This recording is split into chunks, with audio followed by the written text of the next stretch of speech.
নরসিংদী কৃষি সম্প্রসারণ অধিদপ্তরের সম্মানিত উপপরিচালক স্যার ডক্টর মোহাম্মদ আজিজুল হক স্যার এবং বিশেষ অতিথি হিসেবে উপস্থিত আছেন আমাদের কৃষি সম্প্রসারণ অধিদপ্তর নরসিংদীর অতিরিক্ত উপপরিচালক উদ্যান জনাব সুব্রত কান্তি দত্ত স্যার। প্রথমে আমি সুব্রত কান্তি দত্ত স্যারকে আমার উপস্থিত কৃষক কিষানী ভাইদের সম্মুখে কিছু সংক্ষিপ্ত বক্তব্য উপস্থাপনের জন্য স্যারকে আমি বিনীত অনুরোধ জানাচ্ছি। বাংলাদেশের চর এলাকার কৃষি উন্নয়ন প্রকল্পের আওতায় কৃষি যন্ত্রপাতি বিতরণ অনুষ্ঠানে উপস্থিত আছেন নরসিংদী জেলার উপপরিচালক জনাব ডক্টর মোহাম্মদ আজিজুল হক স্যার। উপস্থিত আছেন অতিরিক্ত কৃষি অফিসার রায়পুরা, উপস্থিত আছেন উপসহকারীবৃন্দ এবং চর এলাকার কৃষকবৃন্দ। সবাইকে আমার পক্ষ থেকে সালাম জানাচ্ছি, আসসালামু আলাইকুম। চর এলাকার কৃষিকে আধুনিকায়নের জন্য গণপ্রজাতন্ত্রী বাংলাদেশ সরকারের পক্ষে বাংলাদেশের চর এলাকার কৃষি উন্নয়ন প্রকল্পের মাধ্যমে আপনারা যে কৃষি যন্ত্রপাতি আজকে পাইলেন সেই যন্ত্রের যথাযথ ব্যবহার করবেন। আপনারা চুক্তিপত্রের মাধ্যমে আপনাদের গ্রুপের থেকে 3 জন আজকে এই যন্ত্রপাতি গ্রহণ করতেছেন। আপনারা কিন্তু এই চুক্তিপত্রের মাধ্যমে এই ক্ষমতা আমাদের দিচ্ছেন, যদি কোনো বিরোধ তৈরি হয় সেই বিরোধের পরিপ্রেক্ষিতে আপনারা যন্ত্রগুলো আমাদের কাছে পৌঁছায় দেবেন আপনাদের, এবং এটা কিভাবে ব্যবহার করবেন আপনাদের একটা নীতিমালা কিন্তু ইতিমধ্যে আপনাদের কাছে বিতরণ করবে, যাতে এই যন্ত্রপাতি নিয়ে কোনো ধরনের বিরোধ তৈরি না হয়, আপনাদের জন্য উপকারে লাগে। কোনো ধরনের বিরোধ তৈরি হলে এটা কিন্তু আপনারা সসম্মানে আমাদের কাছে পৌঁছায় দেবেন। আমরা যাকে ইচ্ছা সেই নীতিমালার আলোকে চরের কৃষকদের কাছে আবার পৌঁছায় দেব, যাতে কোনো ধরনের যন্ত্রপাতি ব্যবহারে আপনাদের কোনো সদস্য অসন্তুষ্ট না হয়। সুতরাং আমরা কৃষক, আমরা সচেতন মানুষ, আমরা এই যন্ত্রপাতির যথাযথ ব্যবহার করব, কৃষিদের যেন উপকার লাগে, আমরা যেন আপনাদের নিয়ে গর্ব করতে পারি। এবং রায়পুরার কৃষকদের সেই ঐতিহ্য আছে, তারা অনেক সুন্দর ফসল ফলায়। আশা করি সেই ফসলে এই কৃষি যন্ত্রপাতিগুলো যথাযথভাবে আপনাদের উপকারে আসবে, সেই নিশ্চয়তা আপনারা আজকে দিলেন। আমরা চাই আপনাদের কাছে বেড়াইতে, আপনাদের উন্নতি আমরা দেখতে। সবাইকে ধন্যবাদ স্যারকে। স্যার আপনাদের গঠনমূলক কথা বলছেন, তো আমরা যখন এগুলো নিয়ে কাজ করব আমরা এই জিনিসগুলো খেয়াল রাখবো। এ পর্যায়ে আমাদের সম্মানিত প্রধান অতিথি স্যার, আমি স্যারকে বিনীত অনুরোধ জানাচ্ছি অল্প কিছু কথা বলে আমাদের এই মালামাল বিতরণের শুভ উদ্বোধন ঘোষণা করেছেন। আচ্ছা, অনেক ধন্যবাদ। বিসমিল্লাহির রহমানির রহিম। বাংলাদেশের চর এলাকার আধুনিক কৃষি প্রযুক্তি সম্প্রসারণ যে প্রকল্প, এই প্রকল্পের আজকে আপনাদের মাঝে সেচ পাম্প এবং পাইপ বিতরণ যে অনুষ্ঠান, এই অনুষ্ঠানে আমাদের অতিরিক্ত উপপরিচালক হর্টিকালচার, উপজেলা কৃষি অফিসার, উপসহকারী কৃষি অফিসারবৃন্দ এবং আপনারা যারা বিভিন্ন গ্রুপ থেকে আসছেন, সম্মানিত কৃষক ভাইরা, আসসালামু আলাইকুম।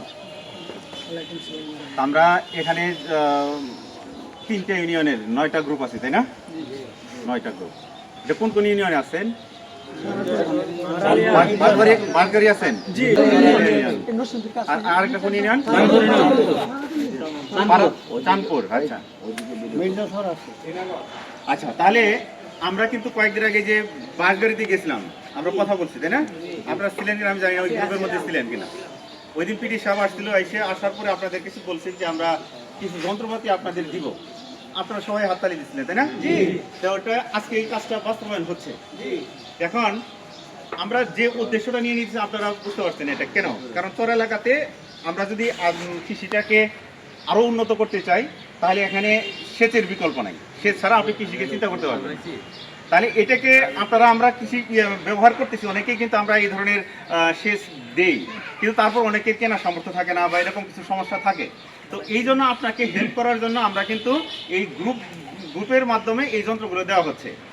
এখন এটা কিন্তু একা মনে করার সুযোগ নাই। এখানে আজকে হয়তো সভাপতি সেক্রেটারি এখানে স্বাক্ষর দিচ্ছেন, এর মানে এই না যে আপনি একাই এখানে মালিক, তাই কি? এখানে অংশীদার কয়জন? 30 জন। এই কথাটা কিন্তু আমি মনে প্রাণে বিশ্বাস করবো এটাকে, এবং ওইভাবে কাজ করবো। যে সমস্যাটা হয় মাঠে যাওয়ার পরে দেখা যায় কি, এখানে যারা 2-1 জন নিয়ে গেলেন, সভাপতি সেক্রেটারি যারা, তারাই দেখা যায় পুরো মাথা পরিটা আপনাদের থাকে, আর অন্য কেউ আর এর মধ্যে করতে চান না। এই কাজগুলো যেন ভাই আমরা শুনতে চাই না। এটা চাই যে আপনারা সম্ভবভাবে, এখানে নীতিমালার মধ্যে অনেকগুলো কথা বলা আছে, কিভাবে আপনার চার্জ নির্ধারণ করবেন, আমাদের উপসহকারী কৃষি অফিসাররা তারা আপনাদের কিভাবে হেল্প করবে, এখানে কথাগুলো বলা আছে। ওই অনুসারে কোনো রকম বিরোধ ছাড়াই যেন আমরা ব্যবহার করতে পারি। আমাদের মূল উদ্দেশ্য হলো চর এলাকার কৃষিটাকে এখন যে বর্তমান আছে তার চেয়ে আরো বাড়ানো। এখন ধরেন ফলন আপনার যে কোনো একটা ফসলের ক্ষেত্রে আমরা 10 মণ ফলন পাই, তাহলে 10 মণ উৎপাদন করি কথার কথা, কিন্তু আমরা যদি এই যন্ত্রপাতি দেওয়ার পরে যদি 12 মণ না করতে পারি তাহলে তো এই যন্ত্রপাতি দিয়ে কোনো লাভ হলো না। তা আমরা চাই আপনাদের ওই এলাকার কৃষিটা যেন কি হয়, উন্নত হয়। আর সর্বোপরি কথা যে গ্রুপগুলোতে আমরা দিব, আপনারা যারা যারা নেতৃত্বে আছেন, একটা তো কমিটি আছে, কমিটির তারা কিন্তু একটা জিম্মাদার, কিন্তু এটা মনে করেন এখানে একটা জিম্মাদারির মতো মনে করতে হবে। এখানে আপনার একাই কি করার কোনো সুযোগই নাই। অনেক জায়গায় এই সমস্যাগুলো হয় জন্য আমরা এই স্ট্যাম্পে এবার স্বাক্ষরটা নিয়ে তারপর আমরা দিচ্ছি। তা আপনারা এখানে যাওয়ার পরে আমাদের উপসহকারী কৃষি অফিসারের সাথে একটা মিটিং করবেন, সবাই মিলে সব সদস্যদের ডেকে নিয়ে একটা মিটিং করবেন।